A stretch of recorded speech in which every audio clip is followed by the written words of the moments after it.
Luky, proč podnikáš ve financích? To je dobrá otázka.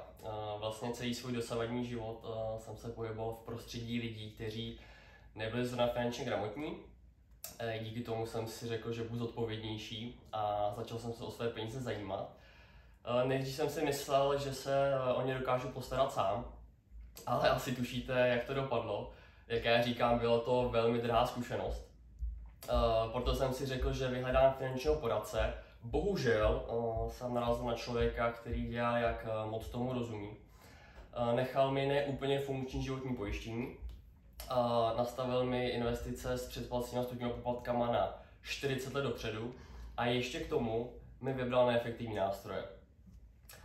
Ani tahle zkušenost mě však neodradila a při dalším pokusu už jsem naštěstí potkal Vaška a celýho tým Zabočí Česko.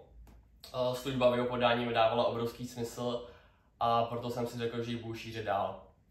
No a jelikož jsem člověk, který potřebuje všechno znát a pochopit a nepřestanu do té doby, dokud to tak nemám, tak jsem se tyhle své silné stránky rozhodl využít ve prospěch lidí.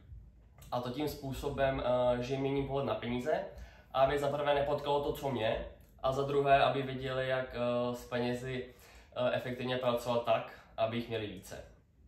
No a co vy? Chcete si zažít to, co já? A nebo tomu společně předejdeme?